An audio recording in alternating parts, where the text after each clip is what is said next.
Audio Jungle.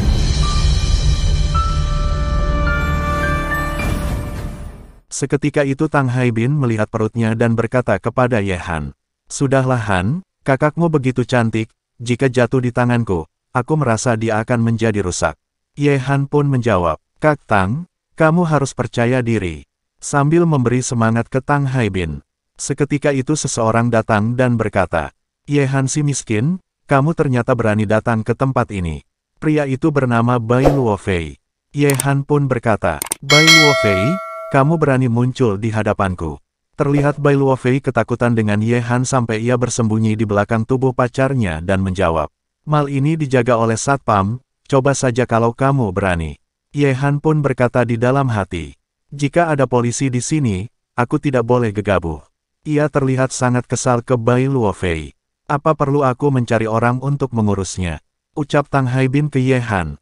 Ye Han pun berkata, "Tidak perlu Kak Tang, apa mau dia yang sebenarnya?" Bai Luofei pun mendekat ke Ye Han sambil menghinanya. "Minggir orang miskin, aku kesini untuk membeli baju. Apa kamu ingin menghalangi bisnis orang?" Ye Han dengan santainya menjawab, "Aku juga datang untuk membeli baju, mau masuk bisa lewat samping." Bai Luofei dan pacarnya pun tertawa kegirangan dan berkata, "Kamu si miskin, ingin membeli baju di sini, jangan bercanda." "Benar katamu Tuan Bai, dari caranya berpakaian, takutnya satu celana pun tidak mampu beli." Mereka mengejek Ye Han dan menganggap Ye Han tidak mampu membeli baju. Seketika itu kakak Ye Han datang dan berkata, "Han, aku sudah memilih bajunya, aku cantikkan." Terlihat Ye Han, Tang Haibin dan Bai Luofei terpesona melihat kecantikan kakak Ye Han. Pacar Bai Luofei pun berkata, "Tuan Bai, apa cantiknya wanita itu, aku jauh lebih cantik darinya." Bai Luofei pun menjawab, "Iya kamu cantik kok." Ia mencari alasan untuk menenangkan pacarnya. Setelah itu Ye Han mengeluarkan kartu ATM-nya untuk membayar baju kakaknya sambil berkata, "Berapa total belanjanya?" Pegawai toko itu pun menjawab, "Baik Tuan, totalnya 508.650,000 rupiah." "Hais, si miskin ini pintar berakting juga, kita lihat bagaimana dia membayarnya," ucap Bai Luofei sambil meremehkan Ye Han. Pacar Bai Luofei pun berkata, "Tidak ada modal, jangan berpura-pura." Pegawai itu pun berkata ke Ye Han, "Tuan, pembayarannya sudah berhasil." Seketika itu Bai Luofei dan pacarnya pun terkejut sambil berkata, "Sialan, pembayaran berhasil. Bukankah pemuda itu miskin? Dari mana datang uangnya?" "Han, ayo kita pergi," ucap kakak Ye Han. Pacar Bai Luofei pun berkata, "Tuan Bai, aku ingin kalung itu, belikan aku, belikan ya." Sambil menunjuk kalung yang ada di depan. Bai Luofei pun menjawab, "Baik sayang, aku belikan." "Tuan Bai hebat, aku mencintaimu," ucap pacarnya. Pegawai toko itu berkata, "Halo Tuan, harga kalung permata ini 3 miliar, terima kasih Tuan." Bai Luofei dengan santainya menjawab, baru 3 miliar." Akan tetapi ia baru sadar dan terkejut dan berkata, "Apa katamu, kalung ini harganya 3 miliar. Sayang cepat bayar kalung itu," ucap pacarnya sambil memohon. Bai Luofei pun berkata di dalam hati, "Sialan, baru main satu malam, ingin aku mengeluarkan begitu banyak uang, kamu pikir aku bodoh?" Ia mencari alasan sambil menunjuk mainan yang dipegang anak kecil dan berkata, "Sayang, menurutku itu lebih cocok untukmu." Anak kecil itu pun berkata, "Peribalala, ubah dia menjadi babi." Terlihat mereka di sana terdiam melihat tingkah anak kecil itu. Pacar Bai Luofei pun marah dan berkata, "Sialan, kamu pikir aku anak umur 3 tahun?" Bai Luofei berbalik memarahi pacarnya. "Sialan, wanita macam kamu ini mau meminta kalung 3 miliar dariku. Mimpi saja, semuanya minggir sana," ucap Ye Han sambil menendang mereka berdua. Seketika itu ia menggesekkan kartu ATM-nya untuk membeli kalung itu sambil berkata, "Aku mau kalung ini." Bai Luofei pun terkejut dan berkata di dalam hati, "Sialan, kenapa dia bisa banyak uang?" Setelah Ye Han selesai membayar, ia memakaikan kalung itu ke kakaknya. "Han, kamu terlalu menghamburkan uang," ucap kakaknya. Ye Han pun berkata, "Kak, kalung ini cocok untukmu." Terlihat Bai Luofei sangat kesal karena dipermalukan oleh Ye Han dan berkata, "Sialan, kamu sudah membuatku malu, tunggu saja pembalasanku. Ayo kita pergi dari sini." Tanpa diduga pacarnya menendang burung kecil Bai Luofei sampai telurnya pecah dan menjawab. Pergi kepalamu, dasar miskin, berpura-pura kaya. Pulang saja kamu. Setelah itu pacar Bai Luofei mendekat dan menggoda Ye Han. Pria tampan, jika kamu beri aku sebuah kalung berlian, malam ini kamu mau apapun semuanya boleh loh. Ye Han pun terkejut. Seketika itu kakak Ye Han memukul gadis itu sampai terbang dan berkata, beraninya kamu merayu adikku, dasar wanita murahan. Mati saja kamu. Terlihat Ye Han dan Tang Haibin pun terkejut dan berkata di dalam hati. Wah, kakak sangat hebat. Dia benar-benar pantas menjadi kakaknya Han, begitu kuat dalam berperang. Kakak Ye Han pun berkata ke mereka berdua. Baik, sudah selesai beli baju. Ayo kita pulang. Sin pun berpindah di rumah Ye Han. Terlihat Ye Han sedang duduk santai di kamarnya sambil berkata di dalam hati. Karena sudah belajar bela diri dari Zhao Hengtian, aku sudah berjanji untuk menyembuhkan kakinya, ini juga harus diutamakan. Kitab lembah hantu keluarlah, 9 jarum di atas. Semua penyakit yang sulit disembuhkan di atas area kemaluan, 3 jarum di bawah, penyakit keras di bawah posisi kemaluan. Terlihat Ye Han sedang mempelajari teknik kitab lembah hantu untuk menyembuhkan penyakit Zhao Hengtian. Ia terus berlatih untuk memperdalam ilmu kitab lembah hantunya. Terlihat kakak Ye Han sedang mengintip Ye Han yang sedang berlatih sambil berkata di dalam hati. Ayah pernah berkata, tunggu sampai Ye Han dewasa, lalu menikah dengannya dan menjadi istrinya. Kakak Ye Han pun flashback tentang pesan yang disampaikan oleh ayahnya sebelum meninggal. Ayahnya pun berkata, King, kamu sebenarnya bukan kakak satu darah dengan Han, aku berharap kamu mau menjaga Han dengan baik. Iya ayah, tenang saja, aku pasti akan melakukannya. Ucap kakak King. Ternyata Ye Han bukan adik kandung dari King. Ia pun berlanjut berkata di dalam hati. Sedangkan sekarang Han sudah menjadi pria dewasa. Sudah saatnya untuk menepati janji. Di keesokan harinya, terlihat Ye Han baru bangun tidur.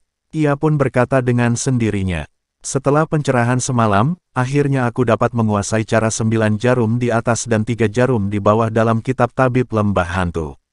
Seketika itu kakak King keluar dari kamarnya sambil berkata, janji yang harus ditepati, aku harus bagaimana ini? Ye Han pun terkejut dan menyapa kakaknya. Kak, selamat pagi. Kakaknya pun terkejut melihat ada Ye Han sampai ia masuk ke kamarnya lagi. Terlihat Ye Han sedang kebingungan melihat tingkah kakaknya dan berkata di dalam hati. Ada apa dengan kakak, apa aku begitu menakutkan? Sin pun berpindah di kediaman Zhao Hengtian. Terlihat Ye Han dan Zhao Hengtian sedang melakukan sesuatu. Ye Han pun berkata, apa kamu sudah siap? Zhao Hengtian pun menjawab, aku sudah siap. Ye Han berkata, aku tidak akan segan-segan, lihat jarum emas ini. Sambil memegang 3 buah jarum. Zhao Hengtian pun menjawab, ayo cepat datang. Tanpa diduga Ye Han menusuk jarumnya ke paha ayam. Terlihat mereka berdua sedang membakar daging ayam dan daging lainnya. Terlihat Yuyu kesal dan berkata di dalam hati. Katanya mau menyembuhkan kaki kakak, ternyata dia kesini untuk makan kaki ayam bakar. Seketika itu Yuyu memukul Ye Han dan kakaknya. Ye Han pun berkata di dalam hati. Padahal ini untuk menenangkan suasana agar kakakmu tidak tegang. Zhao Hengtian pun berkata ke Ye Han. Adik Ye, kamu hari ini datang bukan hanya untuk makan bukan? Apa kamu sudah siap? Ye Han pun menjawab, benar Kak Zhao, aku sudah menemukan cara untuk masalah penyakit kakimu.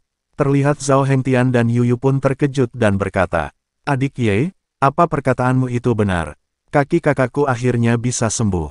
Ye Han pun menjawab, aku datang untuk melakukan akupuntur, secara teori tidak ada masalah.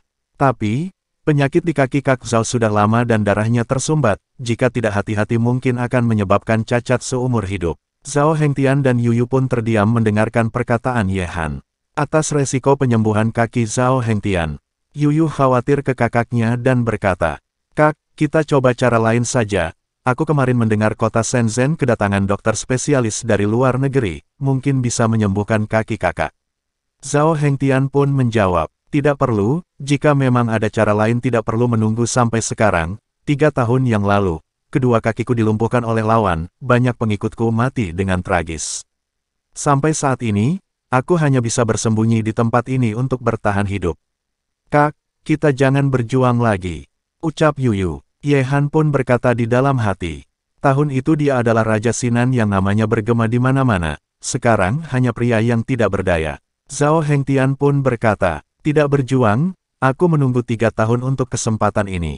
Aku berjuang tanpa henti, aku akan balas dendam dan aku akan merebut kembali apa yang hilang dariku. Terlihat ia sangat frustasi akan keadaan ini. Ye Han pun berkata, baik, Kak Zhao jangan khawatir, aku akan sekuat tenaga menyembuhkanmu. Adik Ye, kamu juga jangan ada beban, jika tidak bisa itu juga adalah nyawaku. Aku tidak akan menyalahkan orang lain. Ucap Zhao Hengtian ke Ye Han.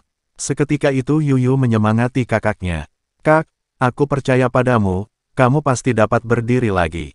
Setelah itu Ye Han menyiapkan 1 set jarum akupuntur sambil berkata, mari kita mulai. Ia juga berkata di dalam hati, 1 set jarum emas ini kubeli di puskesmas, walaupun tidak begitu bagus, semoga cukup untuk melakukan akupuntur. Zhao Hengtian pun bertanya ke Ye Han, aku perlu bagaimana? Katakanlah adik Han.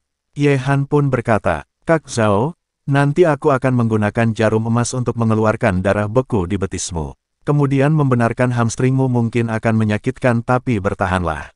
Baik, ayo cepat lakukan adik Ye. Ucap Zhao Hengtian. Setelah itu Ye Han menyiapkan tekniknya untuk memulai pengobatannya sambil mengaktifkan mata yin-yangnya.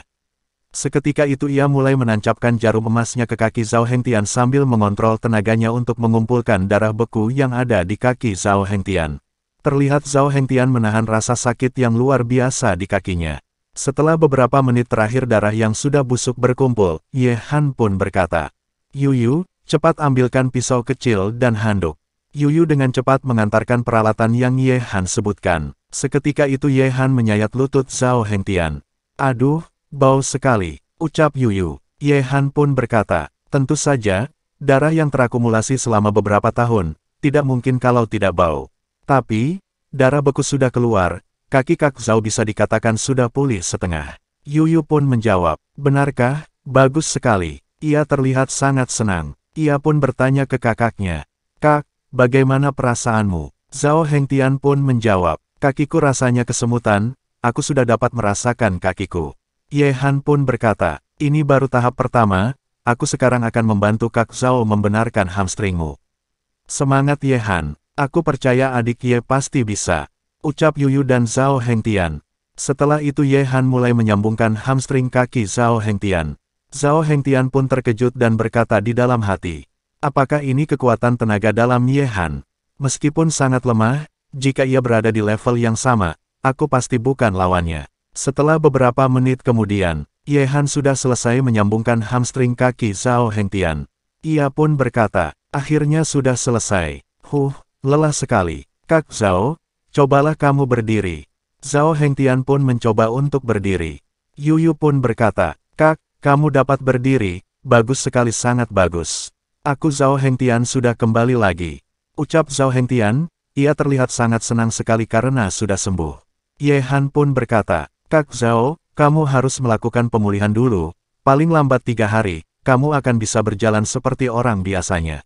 Zhao Hengtian pun menjawab, baik, adik Ye, rasa syukur dan terima kasih tidak dapat kuucapkan dengan kata-kata, selanjutnya nyawaku ini milikmu. Ye Han pun berkata, kata-kata Kak Zhao dalam sekali, walaupun transaksi kita yang utama, tapi aku sudah menganggapmu sebagai teman, tidak perlu berkata begitu serius. Zhao Hengtian pun terkejut dan menjawab, baiklah, aku akan mendengarkanmu. Ini adalah catatanku tentang rahasia 1000 keterampilan, semoga berguna untukmu. Sambil memberikan 1 kitab dan 1 senjata pisau. Kalau begitu, ku ucapkan terima kasih kepada Kak Zhao. Ucap Ye Han. Xin pun berpindah di sebuah villa. Ye Han memberi tahu kakaknya sambil berkata, Kak, kamu lihat, ini adalah villa yang baru aku beli. Hebat bukan? Kakak King pun menjawab, wah, kamu hebat sekali. Mereka berdua pun memasuki villanya. Kakaknya pun berkata, selanjutnya kakak akan bergantung padamu untuk dihidupi. Tenang saja, serahkan padaku. Aku itu sangat hebat. Sebentar lagi, Tuan Zhou, Kak Lin dan juga Kak Tang akan datang. Aku akan ke depan dan menyambut mereka.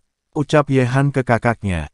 Seketika itu Ye Han terkejut melihat ada polisi Yan di depan hadapannya.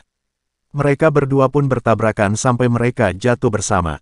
Aduh, kepalaku sakit sekali, sialan. Apa tidak punya mata ya? Ucap polisi Yan.